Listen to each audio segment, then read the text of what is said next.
Hey guys, welcome to the first ever AFI Fridays. What are AFI Fridays?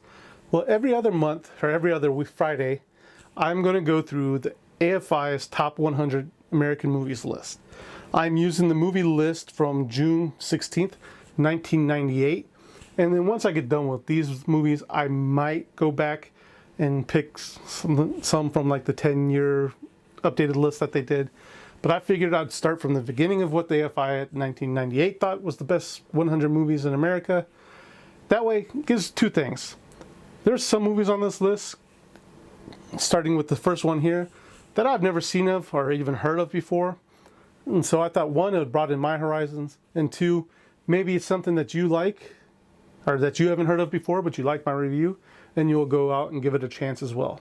So the first movie on the AFI 100 list, well, actually it's number 100 on the AFI 100 list, is Yankee Doodle Dandy. But before we get into that as well, one quick admin note. If you like what you see here, please remember to like, share, and subscribe.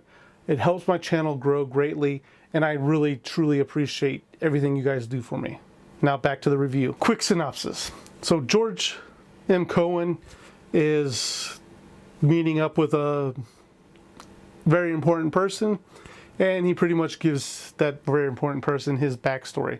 It's pretty much the life and times of George M. Cohan. And one of the first things that stick out to me in this movie is one of the things that George says.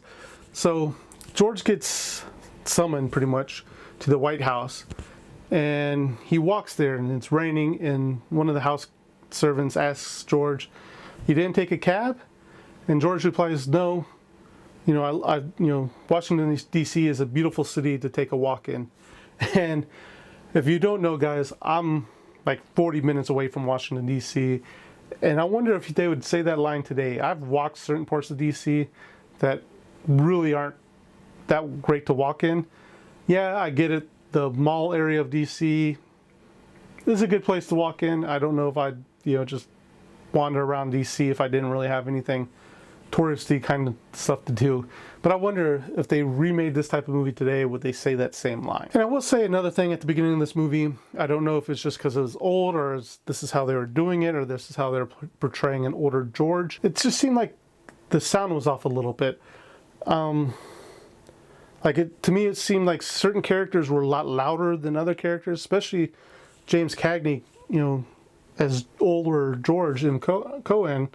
He just seemed to be very soft-spoken at that time, and it made it really hard to hear, and especially when the other characters were being kind of loud or normal voice or normal spoken. It's one of the things that stood out to me. I don't know if that's how it was supposed to be done, or maybe it's just this is an older film and it just came off that way. And let me say, like I mentioned in the introduction to this movie, I had no idea what the plot going into Yankee Doodle Dandy was going to be. But now that I understand, I've seen it, I kind of understand where some musical references have come from, because some of the songs in this movie are very iconic and even last to this day, especially if you've been in the military or around the military kind of bunch. So it was interesting seeing at the beginning of this movie the Cohan family and them touring around the newly formed state, especially towards out in the West. And just seeing the different takes and seeing their dance routines, seeing their songs and what they came up with. It was very entertaining, and I really had a fun time watching this. I will say that there is one part of this movie, and doing a quick Google search, I didn't want to deep dive too much into it. It is talked about, and it came out of nowhere, at least to me, was the blackface. And I get it, this movie is from that time period where that type of stuff was acceptable. But really, I just found it really strange that there's this one segment where this family is doing blackface, and there really wasn't any need to do blackface, at least none that I could tell right off the bat. So, again, I get it. It was the times that was acceptable. But it just didn't really sit well with me. It was kind of like, holy crap, wow, okay, so we're seeing that right now in this movie. And right off the bat, when George Cohan comes into his own, and it starts really much as a teenager, you can tell that he knows that he is the talent of this family, and he gets that big head mentality with it. He treats other tour groups like crap. He even treats kind of his family a little bit like crap. There's not really much room for acceptance for other people or other talents, and in his mind. Which then I see funny, because there's a time and place where one of the performances in there, he speaks about how he could take on any kid, any city, anywhere. And well, some of the local kids that were in that, theater took that to heart and met him out back and showed him, hey, we think we're better than you and we know it, and pretty much beat the hell out of George Cohan. And so this leads to his parents sitting him down, trying to explain to him, George, you got to kind of cool it off. You're a very talented kid, but the way you're coming off is very cocky, and it just rubs people the wrong way, and you're not going to get ahead in life if you keep it up to behaving the way you're behaving. And of course, even though they do that talk, it's because of his cocky attitude that not even just probably minutes later, George is the person that loses a lucrative job in New York City for his family. And again, it's because of that cocky attitude. He just hasn't got it through his brain yet that he's got to be a better person. And I get it, at that point, he's a kid. I think he was 13 or 10 at the time. But it just, his parents weren't handling George really well at that time. And even when he gets older and becomes a young adult, I think he was like 17 or 18 at the time, they're down in Virginia, and again, the Cohan family has an opportunity to become, to get a gig at New York City, but George does his own thing, doesn't let the promoter know what he's doing, and crap hits the fan, and George gets his family pretty much blacklisted from any of the touring circuits, and pretty much anybody that would hire the Cohan family won't do it if George is attached to their, their company. And it sucks for the family, and the family's got to learn that, they're trying to figure things out, what to do now. But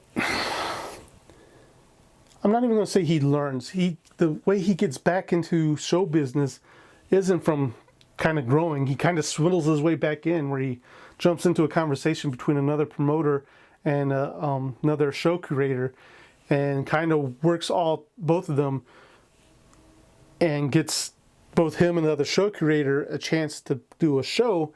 But again, he swindled his way in. He was being that cocky self, and I guess, hey, it worked because it was a very successful show, and it got him back in the spotlight and pretty much got him unblacklisted, and he brought his family back. But it's like, did you really learn anything, George? You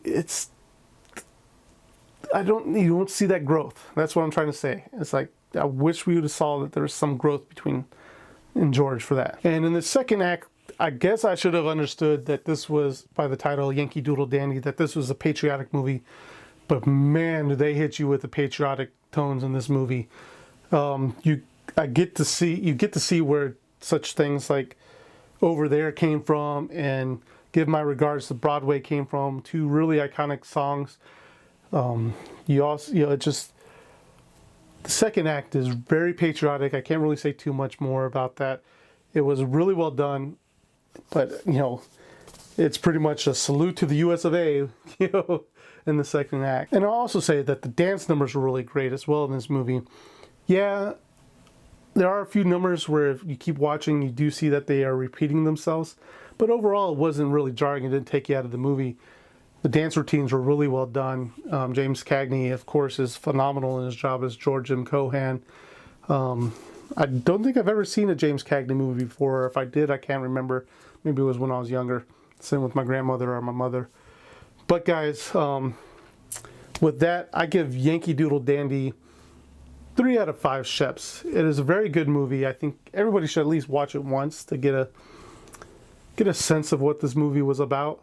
But as always, guys, thank you for watching, and I'll see you at the next review.